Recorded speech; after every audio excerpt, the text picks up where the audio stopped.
Hi, boys and girls. Mrs. Nokovic here. I sure do miss you, and I'm happy to be here reading to you a story that is one of my favorites. It was written by my husband, and I illustrated the book many, many years ago. It is called Ellie Smart and the Purple Bonnet. When I'm reading it to you, please look for a certain special visitor of the furry variety that is on every illustrated page. Okay, here we go. Around the turn of the last century, in a small town called Grove City, school-age girls wore bonnets, white bonnets that they proudly displayed on the tops of their heads, bright white and clean. They would walk to school in their bonnets, they would play in the schoolyard in their bonnets, and they would proudly walk home in their bonnets, all except one girl named Ellie. Ellie Smart.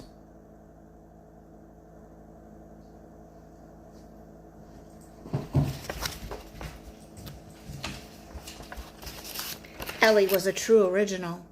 Some say she got it from her grandmother. Grandmother Smart followed her own conscience and did not care what other people thought about her. She wore bright, colorful clothing and said what was mostly on her mind. One day, Ellie's grandmother came back from a trip to the big city, and she brought back with her a round box. That round box was for Ellie, and what was inside of it was the prettiest thing that Ellie had ever seen, a beautiful purple bonnet.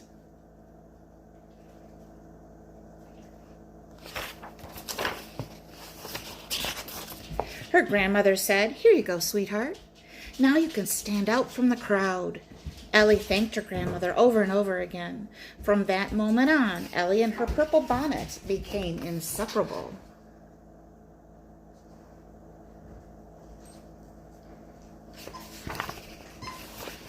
Ellie came to dinner with her bonnet.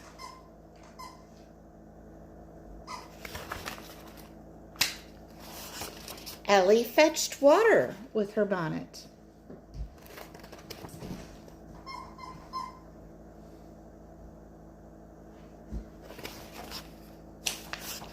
Ellie slept with her bonnet.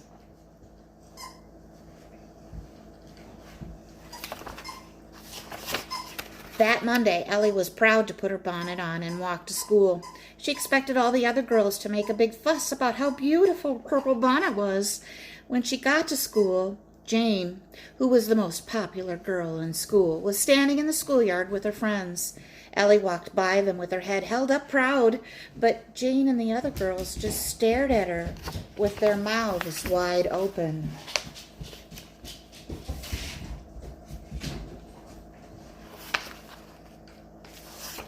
No one said a word. Ellie was a little disappointed, but it didn't matter. She loved her bonnet anyway.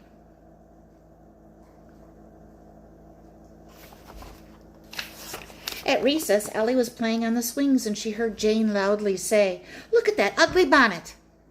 When Ellie looked her way, she saw a group of girls in pretty white bonnets, pointing her way and laughing. Then Jane shouted out, "Ellie, Ellie, smelly little Ellie, in her smelly bonnet." Ellie's feelings were hurt, and she wanted to give Jane a piece of her mind.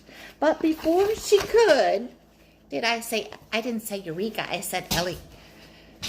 Before she could do that, the teacher, Miss Fitzsimmons, came up to the girls and said, "Okay, you girls, break it up and stop making fun of Ellie."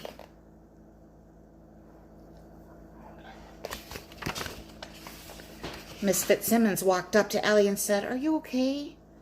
Ellie said, "Sure. I don't care what those silly girls say about my bonnet. I like it. And besides, it was a gift from my grandmother." Miss Fitzsimmons just smiled, then wrote a note, folded it in half, and said, "Please give this to your mother, dear."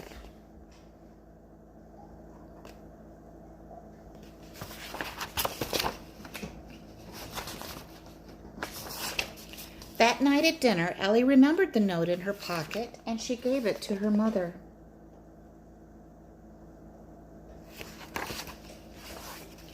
Ellie's mother read the note that was from Miss Fitzsimmons. "Dear Mrs. Smart, I noticed the girls making fun of Ellie today on the playground. It seems as though Ellie is making a statement with her purple bonnet. I know what an independent little girl you have, but I think Ellie would get along better at school if she fit in. I suggest if Ellie has a white bonnet, she wear it. Of course, there are no rules to this effect, but part of an education is the ability to get along well with others. Sincerely, Miss Fitzsimmons.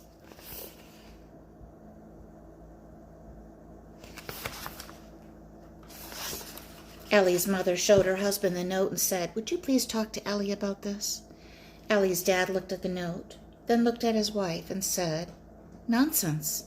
The girl loves her hat, and we've always taught her to be independent. As far as I'm concerned, she's going to keep on wearing that bonnet if she wants to." Ellie's mother just let out a sigh.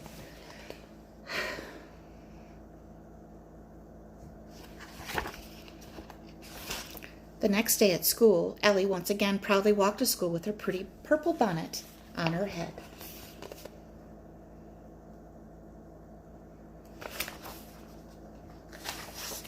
At recess, the new girl at school named Samantha came up to Ellie and said, "I love your bonnet.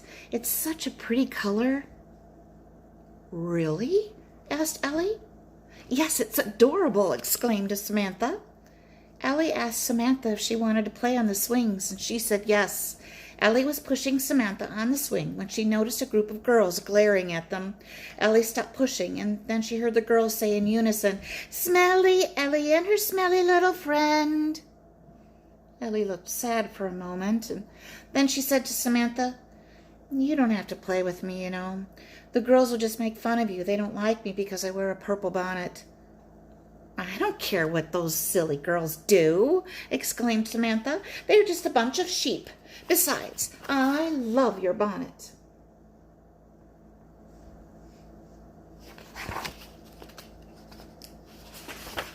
That evening, Samantha went home and asked her mother if she could get a different colored bonnet. Her mother apologized and said, "Oh, I'm sorry, dear. We just don't have the money right now to buy you a new bonnet." She said, "I still have some of that yellow dye, though, that I used to dye your sister's Easter dress. Do you want to try to dye your bonnet yellow?" Samantha smiled very wide and said, "Thanks, Mom, let's do it." And it took them over the weekend, but by Monday, Samantha had a beautiful, bright yellow bonnet.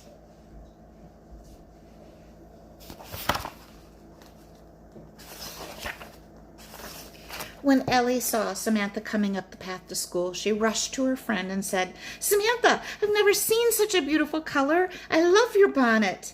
The girls hugged each other, then walked the rest of the way to the schoolhouse, holding hands and skipping. When Jane and her group of girls saw Ellie and Samantha skip by, they just stared, slack-jawed, in amazement.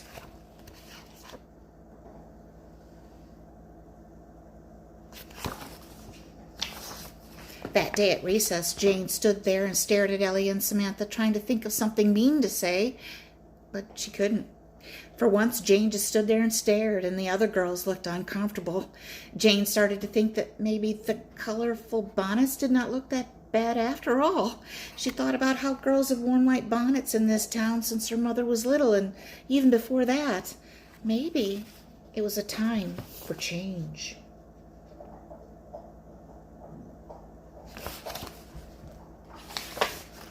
That evening, Jane walked home passing the general store. She looked in the window, and to her amazement, she saw the prettiest pink bonnet that she had ever seen, sitting atop a mannequin's head. The bonnet was $2.85, and Jane knew she had just enough in her piggy bank. She came back and bought the beautiful pink bonnet, then thanked the owner of the store, Mr. Parker. She slowly walked out of the store with a big smile on her face and a beautiful pink bonnet on her head.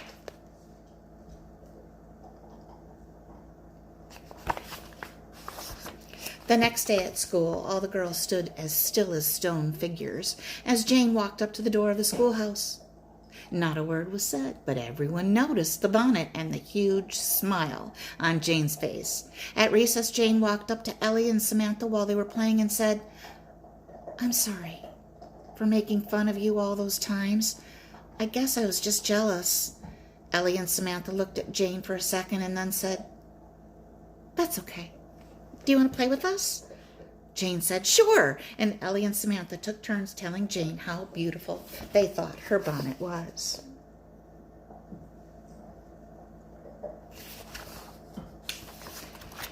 From then on, the girls started a trend. In the next few weeks at school, all sorts of different colored bonnets started showing up. Green ones, red ones, blue ones, even polka-dotted ones.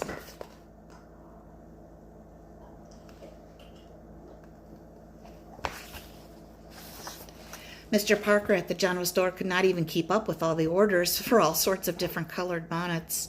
When he heard the story about how Ellie had started the trend at school, he gave Ellie an offer for $3 worth of merchandise at his store in appreciation for all the business that it had brought him. Ellie accepted this offer because she knew exactly what she was going to do with it. She remembered earlier in the year that Miss Fitzsimmons had told the class that lavender was her favorite color. Ellie asked Mr. Parker if he had any lavender-colored bonnets, and he said he'd have to order it. Here is that certificate. Are you looking for the mouse on every page? Ellie waited 2 weeks for that lavender bonnet. She thanked Mr. Parker very much when she picked it up. He even put it in a beautiful hat box for her.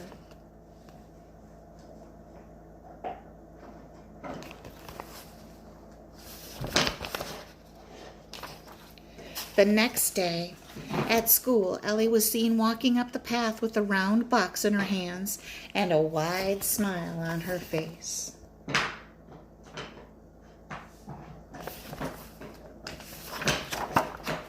When she got to the schoolhouse doors, Miss Fitzsimmons was standing there.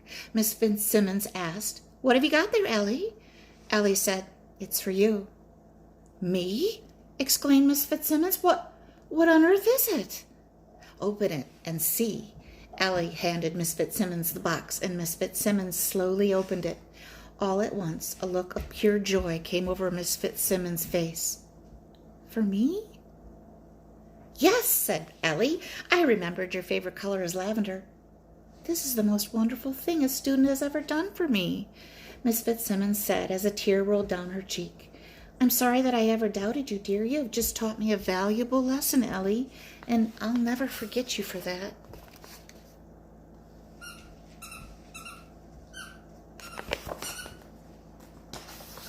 That day, Miss Fitzsimmons let Ellie be the class leader, and every once in a while she looked over at Ellie and gave her a wink and a smile.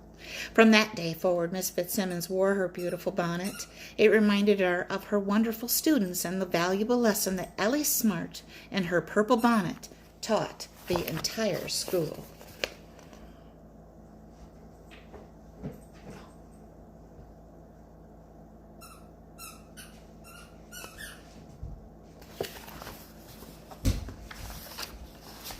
The end.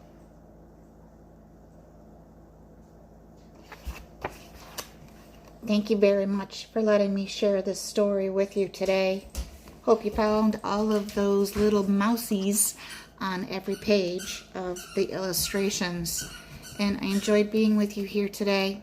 Take care, everybody.